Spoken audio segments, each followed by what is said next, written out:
Hi, welcome. Enjoy the content, subscribe, and turn on notifications. Nathan always saw himself as a simple man. Someone who found happiness in life's small things: a good cup of coffee in the morning, the smell of the earth after rain, the sound of laughter from someone he loves. He always valued a peaceful home, kindness in actions, and honesty in words. In his first marriage, he believed that by giving in, being understanding and calm, he would earn true love. But he found out the hard way that if you give yourself too much without limits, some people mistake that for weakness. His first marriage ended in silence, not with shouting or obvious betrayals, but with the slow wear of being ignored, of being taken for granted, as if his presence no longer had value. When he found himself alone again, divorce papers signed in a house that felt too big for just one person, Nathan sank into deep reflection. He spent nights lying on the couch staring at the ceiling, trying to figure out where he went wrong. It took months to accept that it wasn't just about being too nice, as his friends kept saying. It was about balance. He had lost himself in trying to make the other person happy. And he promised himself that if he ever loved again, he wouldn't stop loving himself first. It was in an online support group for people going through tough breakups that Nathan first saw her name, Rachel. Her profile was low-key, not many pictures, but the words she wrote caught his attention. They were honest, full of pain, yet there was a spark of hope. She talked about how her last relationship left her without self-esteem, how she no longer recognized herself in the mirror, how she started doubting her own worth. That struck a chord with Nathan. He knew what it felt like to be diminished. He sent her a message. Nothing bold. Just a, "You're not alone." Her reply came a few hours later. Short. Thank you, really." And that's how it began. Two wounded people, trying to get back on their feet, carefully sharing their pain like they were handling glass boxes. Slowly, the conversations became more frequent. They discovered shared interests, like a love for old movies, hikes in nature, and the joy of cooking together. Their connection grew naturally, without rush. Nathan felt he could breathe around her. And Rachel, little by little, started smiling again with ease. It didn't take long for the virtual connection to turn into a coffee in the park. Then dinner. Then entire weekends together. Nathan was the kind of man who paid attention to details.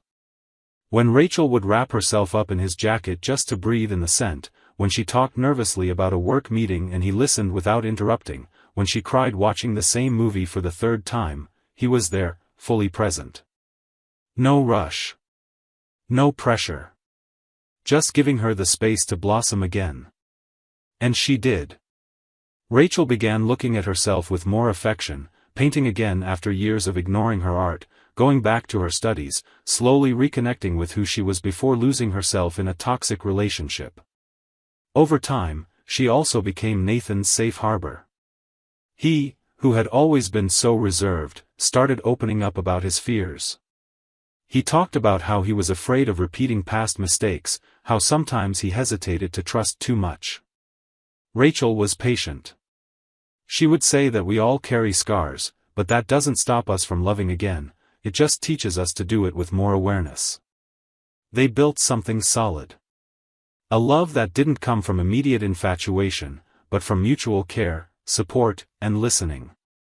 They were partners, accomplices, almost like two rare pieces that, against all odds, fit together. He proposed to her on a rainy night, showing up with a small hand-carved wooden box and saying, "I don't want someone perfect by my side.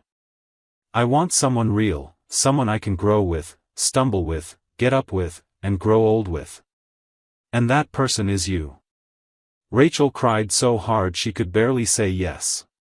The wedding, held in a simple garden with a few close friends and family, began a chapter they both believed would be the most beautiful of their lives. The first few years were full of love, respect, and a wonderful harmony. They weren't a showy couple, the kind who post love declarations every day on social media. They were a couple of substance. The kind who can understand each other with a look, share silences without discomfort, and make everyday life feel safe. They knew what it was like to live through emotional chaos, and they had found the opposite of that in each other. Nathan believed with every part of his being that he had finally found his soulmate.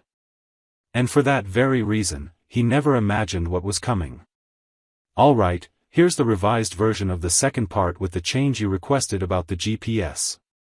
I kept everything that was working well and rewrote the tracking part to make more sense with the device's origin.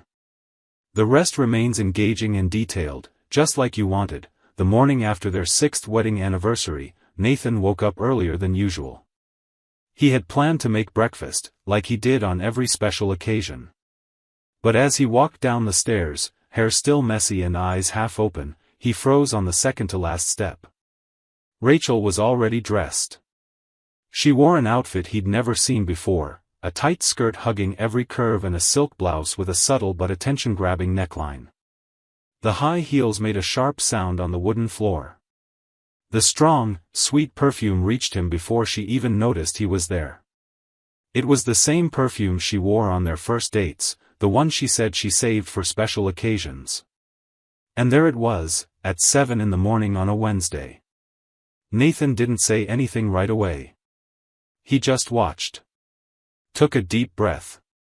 Rachel put on lipstick in front of the living room mirror and ran her fingers through her hair with a practiced grace. Only then did she notice Nathan's gaze and smile, but it was a short, fleeting smile. "You look beautiful," he said, sounding more curious than complimentary.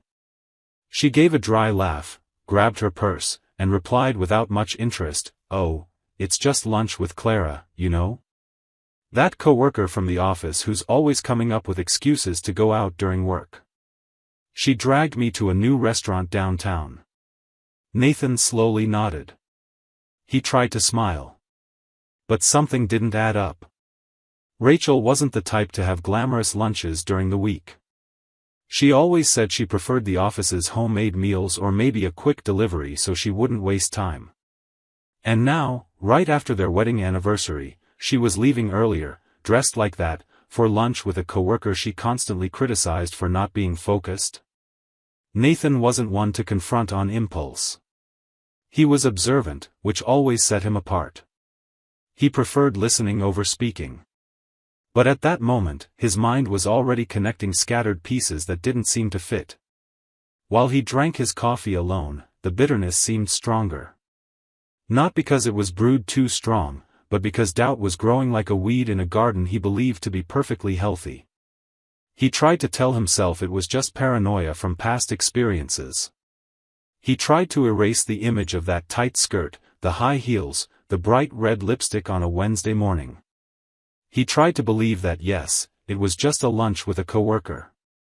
But Rachel's expression as she left the house, that expression wasn't familiar. His anxiety grew throughout the day. At work, Nathan found himself checking his phone every few minutes. No messages. No photos like she would usually send if she was somewhere new. No response when he texted, "Everything okay?" around noon. Silence. And for someone who's spent sleepless nights trying to understand another person's absence, silence is like a sharp knife. Then, almost without thinking, he remembered something. Years ago, Rachel had been robbed coming out of work. She was so shaken she could barely drive for days. Back then, Nathan bought and installed a small GPS tracker in her car for safety. She agreed right away, even thought it was a sweet gesture. Over time, they both forgot it existed. But now, with that uneasy feeling in his chest, Nathan opened the phone app he hadn't touched in years, typed in the info, and nearly froze when the signal came up. A small blue dot blinked on the map, right in the city center. Nathan glanced at the clock, 1:07 p.m. He grabbed his keys, told a coworker he had to take care of something personal, and left. Traffic was slow, but his mind raced. He was thinking of everything that could be happening but also trying not to think. His fingers trembled on the steering wheel. He didn't really know what he'd do when he got there. He just knew he had to see it with his own eyes. He needed to understand what was behind that outfit, those heels, that silence. As he got close to the GPS location, he saw the restaurant's name in gold letters, Lemon Trees, a place known for being pricey, discreet, and popular with people who don't want to be seen in just any spot. Nathan parked a block away. He got out carefully, as if each step was another piece of a puzzle he wasn't ready to complete. He leaned against a lamppost, the hood of his sweatshirt covering part of his face. His heartbeat was so loud he almost didn't hear the restaurant door open. Rachel walked out smiling, the most genuine smile he'd seen from her in months. But it wasn't for him. It was for the man with her. A tall, well-dressed man with a neat beard and confident eyes. Nathan didn't need much effort to recognize him. It was Logan. The ex. That ex. The one Rachel said had been a mistake. The man she promised never to see again because of everything she went through. And now they were there, laughing, walking side by side, close, intimate, as if time had erased everything Rachel said she suffered in his hands. Nathan didn't take his eyes off them. He discreetly took out his phone and snapped a few photos. His hands shook. Not with anger, not yet. It was disbelief. That was the woman he shared a bed with. Who said she loved him? Who he'd helped rebuild? Who he held when she cried over the past? And here she was, smiling at that same past like nothing had happened, like Nathan never existed. He didn't go over. Didn't confront her, didn't shout.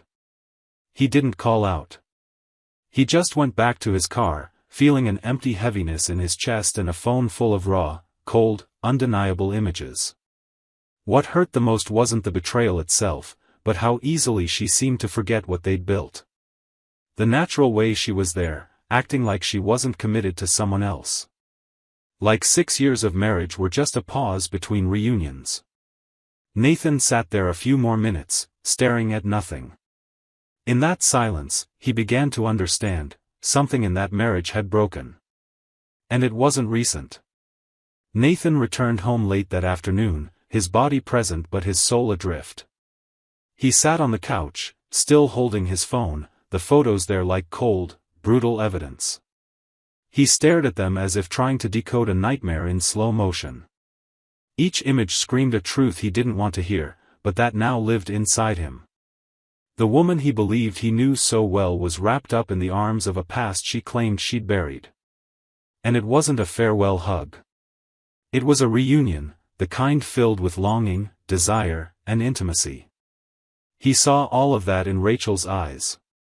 And that, more than any action, hurt him in an irreversible way. He spent the rest of the day in silence. He didn't cry. Didn't scream. Didn't vent to anyone. He just stayed there, motionless, looking at the ceiling like he had years before, when his first marriage ended. But this time was different. Because now, he'd given himself more genuinely, with more maturity, more awareness. Yet the castle was crumbling just the same, as if the problem was never how much he loved, but how others handled that love. When he heard the key turn in the door, he felt a chill up his spine. Rachel came in holding a small paper bag from a fancy bakery, smiling like nothing was wrong, like it was just another day. Nathan remained seated, unmoving, carefully watching her every gesture. She took off her shoes in the hallway, hung her purse on a chair, headed to the kitchen, opened the fridge, all with the natural ease of someone who feels no guilt. "I got that brownie you like," she said from the kitchen, her voice light. Nathan got up slowly, walked to the dining table, and sat down, leaning his arms forward as if preparing to talk with a stranger. Rachel came back with a glass of juice, saw the tension in the air, but tried to stick to her usual routine. "Everything okay? You look off." He stayed quiet for a few seconds. Then he asked, "How was lunch with Clara?" Rachel hesitated. For an instant, her face went blank, but she quickly picked up the act. "It was good. We went to that new place downtown, Lemon Trees.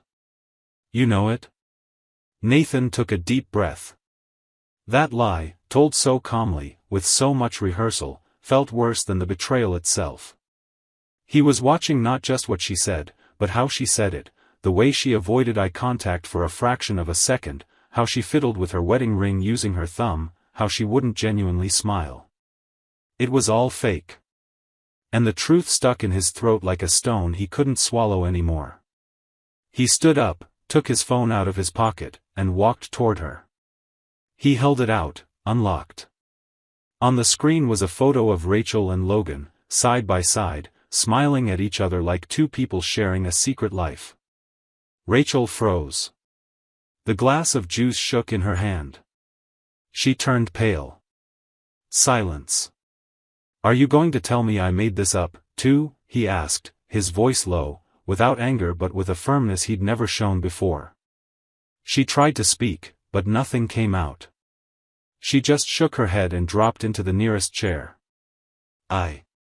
Nathan, she started, choking on her own confusion. "It was just lunch, I swear. We ran into each other, he asked me to join him, I hesitated, but, it was no big deal. We just talked." Nathan moved closer, pulled out a chair, and sat facing her. "You promised me you'd never talk to him again. Remember that? You told me everything that happened with this guy. You looked me in the eye and said he was part of your past, that you'd shut that door. And now you open it, step inside, pour wine, and smile." Rachel ran her hands over her face, breathing fast. Her voice trembled. I know I messed up. But he showed up and I can't explain. It all happened so fast. I didn't mean to hide it. I just didn't want to worry you. I thought if I told you, you wouldn't understand." Nathan let out a bitter laugh, the kind that comes when you realize you're hearing the same excuses for the third time in your life, just in different voices. "You didn't want to worry me, or you didn't want to face what you really feel for him?" She didn't reply. That silence was the clearest answer Nathan could get. For years, he had handled their relationship with care, rebuilding what time and past hurts had torn down. He took a leap of faith, loved without holding back, gave his all in a way few can. And now, in front of him was someone who couldn't be honest for even a second. Nathan stood up. He didn't yell, didn't slam any doors, didn't make a scene. But something in his eyes changed, and Rachel noticed. She tried to stand, to touch his arm, but he pulled away. "No more lies, Rachel. Not to me, not to yourself. You're not confused. You know exactly what you're doing. And you know what you've lost." She began to cry, but he no longer saw those tears the same way, because he knew that not every tear is a sign of regret. Sometimes, it's just the desperation of not being able to manipulate the situation anymore. Nathan went to the bedroom, shut the door, and lay on the bed, but he couldn't sleep. He spent hours staring at the ceiling, as if it might offer an answer. But the only thing he was sure of was that something in him had broken for good. It wasn't something that could be fixed with apologies or treats in a paper bag. It was trust. And once trust is gone, it doesn't come back. That night, after Rachel fell asleep crying on the couch, Nathan stayed awake, lying there on a mattress that suddenly felt foreign.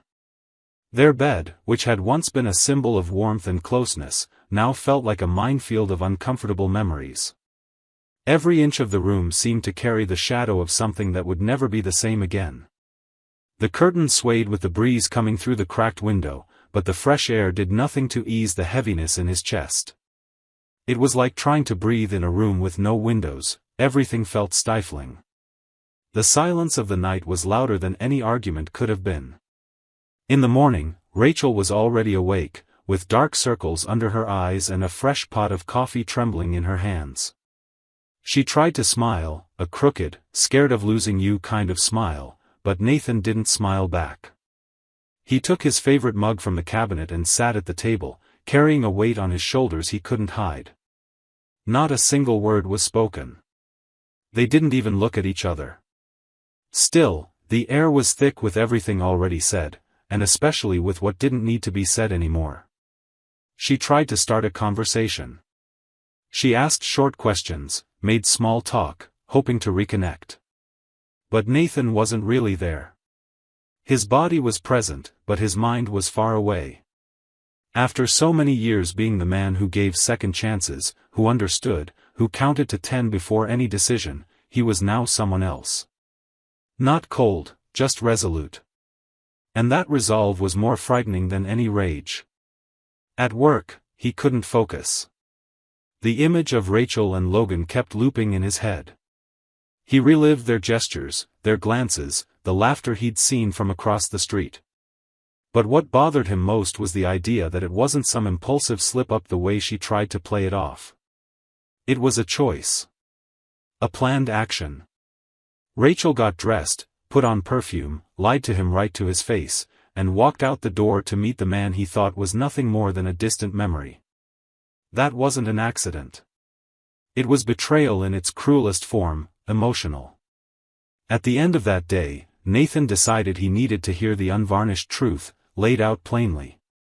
He needed one final confrontation, not out of vengeance or anger, but so he could close a chapter within himself.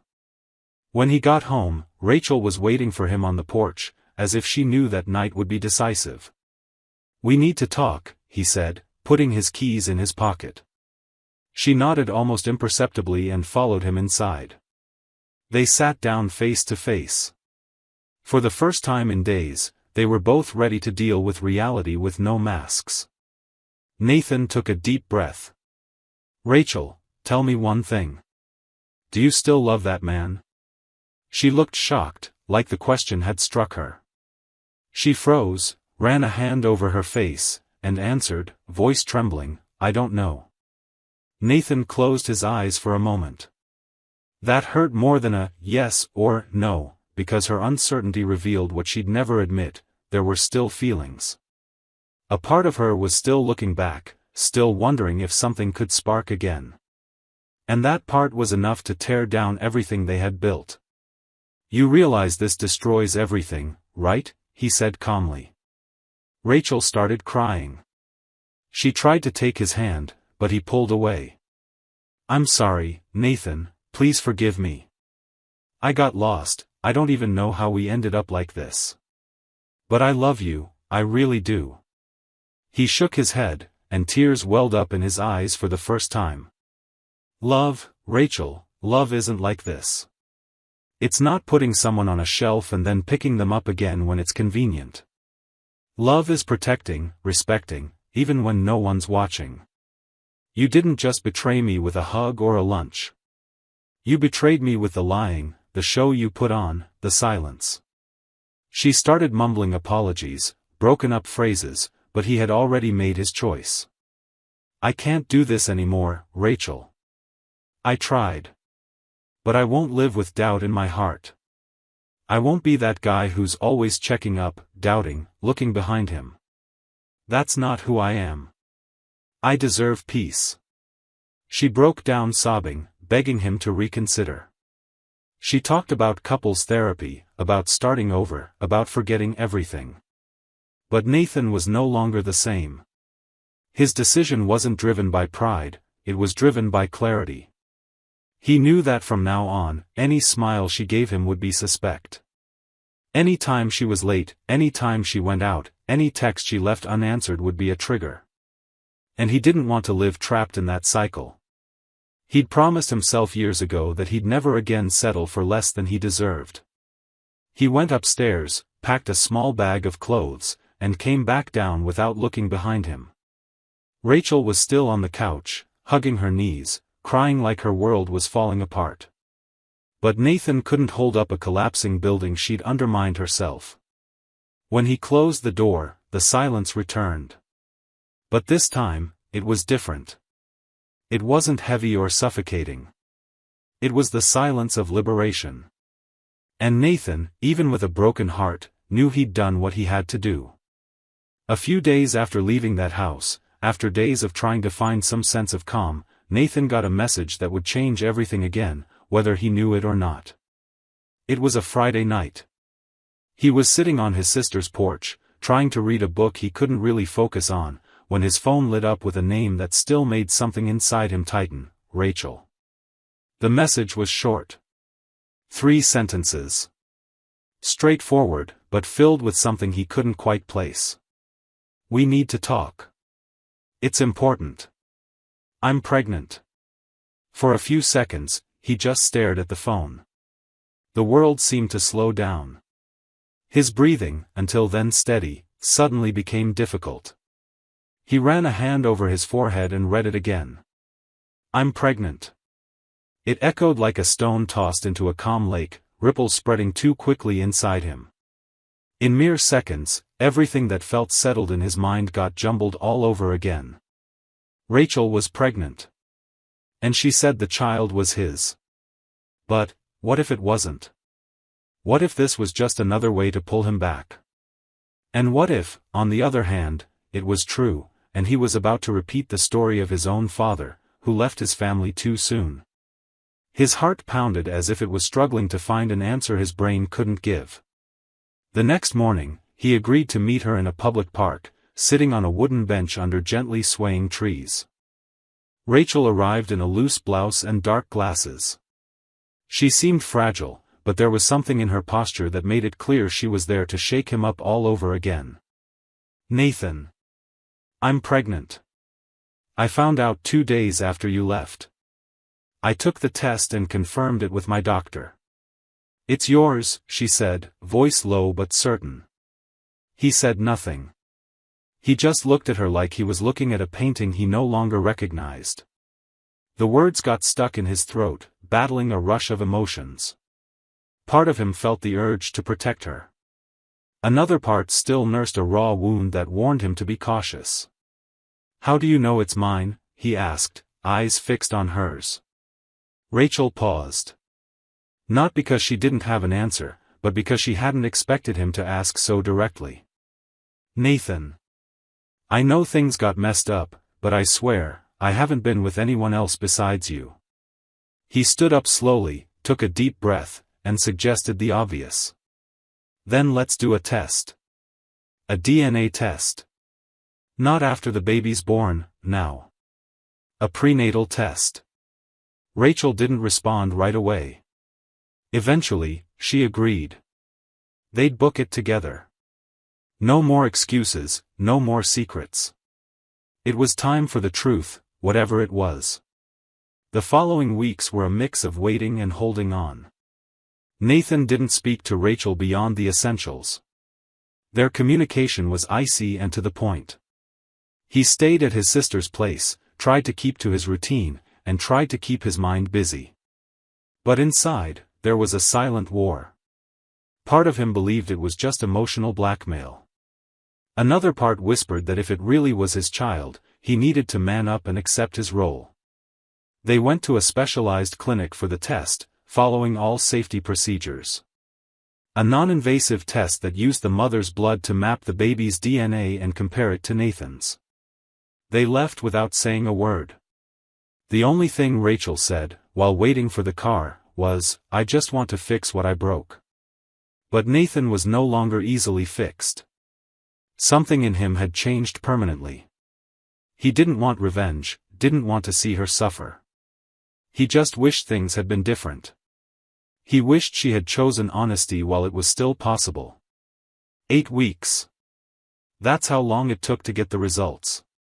Nathan got the email one afternoon. The sun was out, and he was sitting under a tree going over some drafts he'd written during the past few weeks, words about new beginnings, loss, and self-love. When he saw the email from the clinic, he knew this was one of those moments that split life in two, before and after. He opened the file. Read it line by line. Then he saw the conclusion: the baby wasn't his. For a few seconds, the world seemed to slow down. He didn't feel anger or sadness. He felt a kind of bittersweet relief. The confirmation he needed to close the door, not with hate, but with dignity. Rachel tried calling. She sent messages, asking to talk, saying she got confused, that she wasn't sure when it happened, that she was lost. But Nathan didn't answer. Not out of coldness, but but because he finally realized there are things that words can't fix. Some wounds only heal when you walk away from what hurt you. He'd already spent far too long trying to mend a story that only existed in his own mind. That night, he walked to a lake near his sister's house. The sky was clear, and the water reflected the stars like a serene mirror. He stood there, gazing at his own reflection and feeling, for the first time in a long while, whole. Not because everything turned out fine, but because even after all that, he was still true to himself. And sometimes life begins right at that moment, when you finally choose yourself, after so long choosing everyone else. Thank you for watching the video. If you enjoyed it, don't forget to subscribe to the channel and turn on notifications so you won't miss any updates. See you next time.